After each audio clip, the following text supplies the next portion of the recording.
Now we have a education system that clearly needs improvement, as we are below in national average testings with SAT scores as well as proficiency testing scores.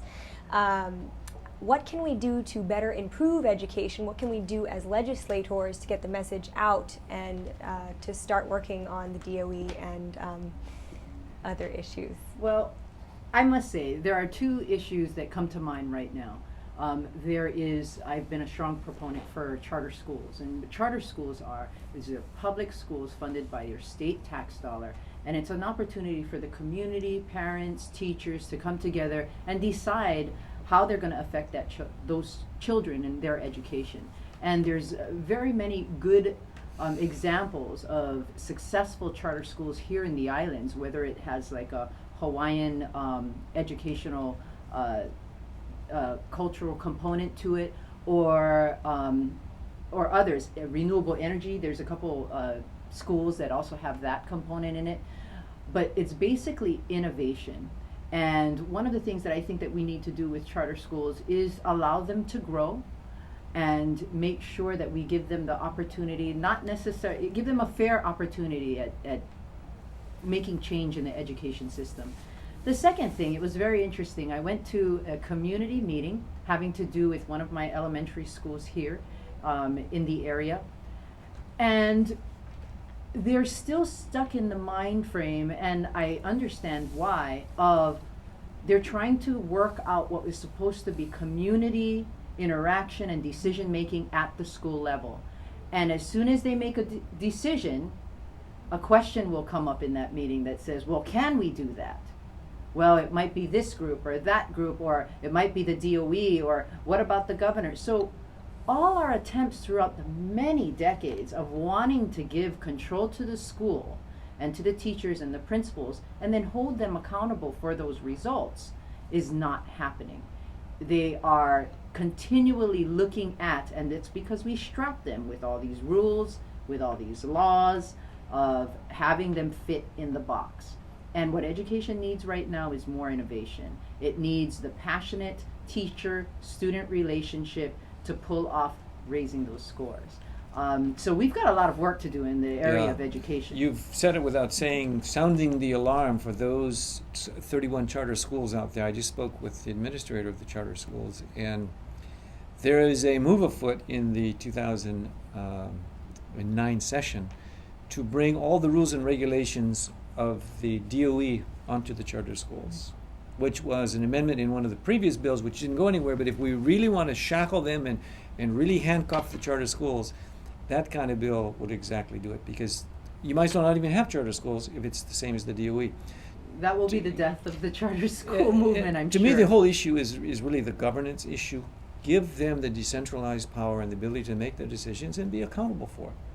I'm proud to say that the hope that I have in my district, Kaiser, has the International Baccalaureate. The International Baccalaureate brings in the parents, the teachers, the whole community gets engaged in that process, because the IB program, which Campbell or somewhere Campbell High School began and pioneered that, we are picking it up in Neo Valley. Hahione is going to introduce it, and Kaiser is going to implement it. And to me, that's where the hope, when they can see what they're doing, really produces results. Excellent curriculum. People who buy into it are really excited about it. But the governance issue, accountability, just like we are all held accountable by our constituents, so too schools and their community. It's a very simple formula, but as you said, sometimes we don't make 5 steps forward, but then maybe 7 backwards in trying to get where we want to go. I think what you're all touching on is what we believe as Republicans, and better government and education really is less government. You know, the problem is we have too much bureaucracy in our education system. Our Department of Education is just too big, too large. I can't tell you how frustrated the teachers and the principals in my community are, because they want to do something, and then the government bureaucracy of the DOE says you can't do it. So it's like they get excited and they're said you can't do that, and they said, oh, but this state's doing that, you can't do that. So I think, and what's different about the charter schools, they're allowed more to be creative, and so they get excited to go to work every day. And that's what we need to do. Is I think government really needs to get out of the way of education a little more.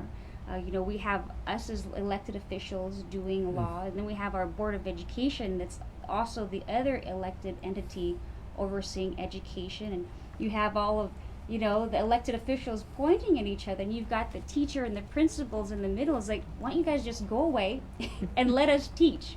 And so we have to really go back to when we became a state. We're going to be talking about statehood very soon.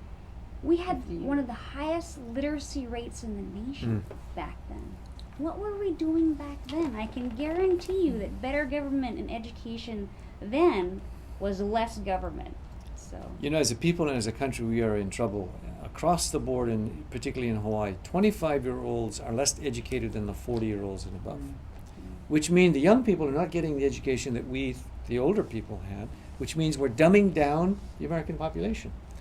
To me, the great equalizer, and maybe why some of us are where we are, we got an education, we had opportunities. And if we don't have education as a great equalizer, all those people who are born into poverty are going to stay into poverty. Those people who have the money are going to stay in the money. The great equalizer is education. And if we don't stress excellence in the system as a state and as a country, we're going to be overshadowed as we are now, 15th, 16th in math, science. Korea and other countries are just rising way above so rapidly that we say, hey, what happened to us? We're smart, we're rich. Well, we're sitting on our hands on education. So it's really a wake-up call that we got to move on, and there's a lot of controversy on how to do that. What I find is very interesting is over on the Big Island, we have around half of our charter schools located on the Big Island. Talk about innovation in education, as well as the county of the Big Island. Their county council passed the resolution for local school boards, which is local control. Very interesting, because you're seeing some of the real innovative public charter schools being recognized in a national way, on a national front, as to their successes in these public charter schools. So something's going on over there on the Big Island, and not only is it, like I said, Hawaiian cultural based, some of them. There's another one that we recognized on the House floor having to do with tourists and science, and STEM, science, technology, energy, and math is the big innovative type of education nowadays. So we do have some good positive examples of solid, education models within the state. And I hope that we can turn that corner and be able to give the flexibility to these schools so that they can discover how to reach those children. Well, in closing, let's take a look at the election and see what we did right in the campaigns and how we can better improve the Republican strategy out here in Hawaii. Can you explain some particular strategies that you guys might have all had in retaining your seats and creating good outreach and becoming successful at operating well campaigns? We'll start with you, Representative Pine. Well, I think for me it was really just making sure that the people of Eva Beach knew what I stood for and what I believed, and I think really just talking to the people and sharing our successes. As you know, during my term, more money has come to Eva Beach for traffic relief than the last 20 years combined, so that was very helpful. And again, that was better government from Governor Linda Lingle, a Republican, who recognized that we can no longer ignore communities like Eva Beach who were left behind before she came along. And if we're going to choose to develop and make it the second city, then we're going to give them all the funding that they need to reduce traffic. And so I'm very excited about the new projects that are coming to Eva Beach. It's going to help us a lot. I think because she's a good representative, she's here. She represents the people, speaks their concerns, backs their issues, goes to the neighborhood board, sends out newsletters, and I'm kind of talking about, I hope myself, being attentive in the supermarket when people are talking to you, doing constituent services, knowing the issues as we started out, saying the overdevelopment issues, the economic issues. And Hawaii Kai generally doesn't just sort of take things lying down. We sort of fight, like when cabins come. They need somebody to speak out, and sometimes I'm not afraid to do that.